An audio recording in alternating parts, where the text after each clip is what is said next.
Pocos días después de la visita de Lady Catherine, Bingley no solo no recibió ninguna carta de excusa de su amigo, sino que la llevó a Longbourn en persona.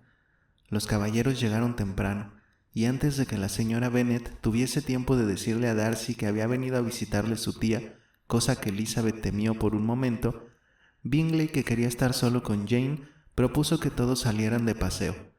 Se acordó así, pero la señora Bennet no tenía costumbre de pasear y Mary no podía perder el tiempo, así es que salieron los 5 restantes. Bingley y Jane dejaron enseguida que los otros se adelantaran y ellos se quedaron atrás. Elizabeth, Darcy y Catherine iban juntos, pero hablaban muy poco. Catherine tenía demasiado miedo a Darcy para poder charlar. Elizabeth tomaba en su fuero interno una decisión desesperada, y puede que Darcy estuviese haciendo lo mismo. Se encaminaron hacia la casa de los Lucas porque Catherine quería ver a María, y como Elizabeth creyó que esto podía interesarle a ella, cuando Catherine les dejó, siguió andando audazmente sola con Darcy. Llegó entonces el momento de poner en práctica su decisión, y armándose de valor, dijo inmediatamente: «Señor Darcy, soy una criatura muy egoísta que no me preocupo más que de mis propios sentimientos, sin pensar que quizá lastimaría los suyos. Pero ya no puedo pasar más tiempo sin darle a usted las gracias por su bondad sin igual para con mi pobre hermana. Desde que lo supe he estado ansiando manifestarle mi gratitud. Si mi familia lo supiera, ellos también lo habrían hecho». «Siento muchísimo», replicó Darcy en tono de sorpresa y emoción, «que haya sido usted informada de una cosa que, malinterpretada, podía haberle causado alguna inquietud. No creí que la señora Gardiner fuese tan poco reservada». «No culpe a mi tía. La indiscreción de Lidia fue lo primero que me descubrió su intervención en el asunto, y como es natural, no descansé hasta que supe todos los detalles. Déjeme que le agradezca 1,000 veces, en nombre de toda mi familia, el generoso interés que le llevó a tomarse tanta molestia y a sufrir tantas mortificaciones para dar con el paradero de los dos». «Si quiere darme las gracias», repuso Darcy, «hágalo solo en su nombre. No negaré que el deseo de tranquilizarla se sumó a las otras razones que me impulsaron a hacer lo que hice, pero su familia no me debe nada. Les tengo un gran respeto, pero no pensé más que en usted». Elizabeth estaba tan confusa que no podía hablar. Después de una corta pausa, su compañero añadió: «Es usted demasiado generosa para burlarse de mí. Si sus sentimientos son aún los mismos que en el pasado abril, dígamelo de una vez. Mi cariño y mis deseos no han cambiado, pero con una sola palabra suya no volveré a insistir más». Elizabeth, sintiéndose más torpe y más angustiada que nunca ante la situación de Darcy, hizo un esfuerzo para hablar enseguida, aunque no rápidamente. Le dio a entender que sus sentimientos habían experimentado un cambio tan absoluto desde la época a la que él se refería, que ahora recibía con placer y gratitud sus proposiciones. La dicha que esta contestación proporcionó a Darcy fue la mayor de su existencia, y se expresó con todo el calor y la ternura que pueden suponerse en un hombre locamente enamorado. Si Elizabeth hubiese sido capaz de mirarle a los ojos, habría visto cuán bien se reflejaba en ellos la delicia que inundaba su corazón, pero podía escucharle, y los sentimientos que Darcy le confesaba y que le demostraban la importancia que ella tenía para él, hacían su cariño cada vez más valioso. Siguieron paseando sin preocuparse de la dirección que llevaban. Tenían demasiado que pensar, qué sentir y qué decir para fijarse en nada más. Elizabeth supo enseguida que debían su acercamiento a los afanes de la tía de Darcy, que le visitó en Londres a su regreso y le contó su viaje a Longbourn, los móviles del mismo y la sustancia de su conversación con la joven, recalcando enfáticamente las expresiones que denotaban, a juicio de su señoría, la perversidad y descaro de Elizabeth, segura de que este relato le ayudaría en su empresa de arrancar al sobrino la promesa que ella se había negado a darle. Pero por desgracia para su señoría, el efecto fue contraproducente.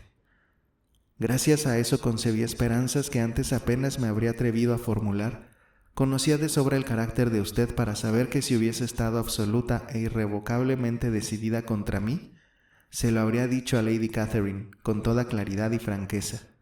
Elizabeth se ruborizó y se rió, contestando: «Sí, conocía usted de sobra mi franqueza para creerme capaz de eso. Después de haberle rechazado tan odiosamente cara a cara, no podía tener reparos en decirle lo mismo a todos sus parientes. No me dijo nada que no me mereciese. Sus acusaciones estaban mal fundadas, pero mi proceder con usted era acreedor del más severo reproche. Aquello fue imperdonable, me horroriza pensarlo.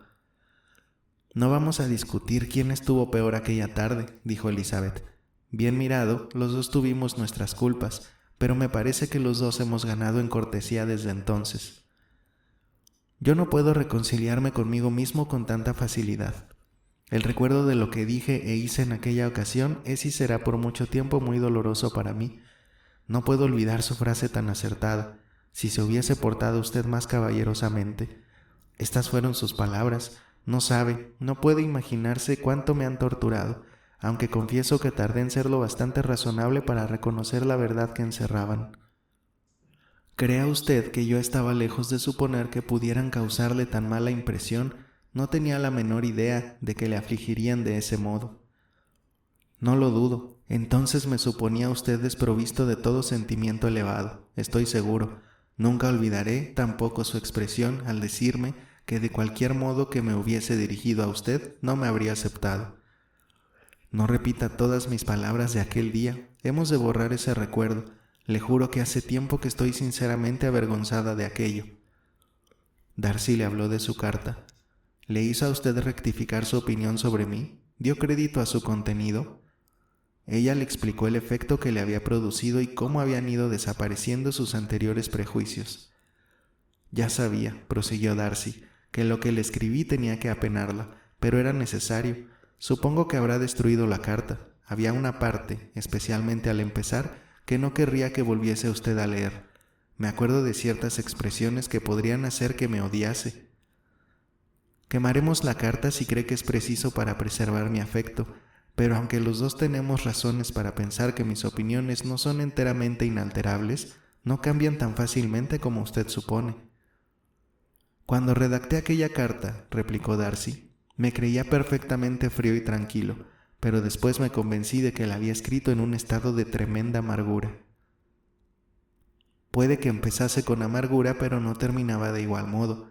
La despedida era muy cariñosa, pero no piense más en la carta. Los sentimientos de la persona que la escribió y los de la persona que la recibió son ahora tan diferentes que todas las circunstancias desagradables que a ella se referían deben ser olvidadas.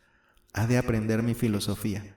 Del pasado no tiene usted que recordar más que lo placentero. No puedo creer en esa filosofía suya. Sus recuerdos deben de estar tan limpios de todo reproche que la satisfacción que le produce no proviene de la filosofía, sino de algo mejor, de la tranquilidad de conciencia. Pero conmigo es distinto. Me salen al paso recuerdos penosos que no pueden ni deben ser ahuyentados. He sido toda mi vida un egoísta en la práctica, aunque no en los principios. De niño me enseñaron a pensar bien, pero no a corregir mi temperamento.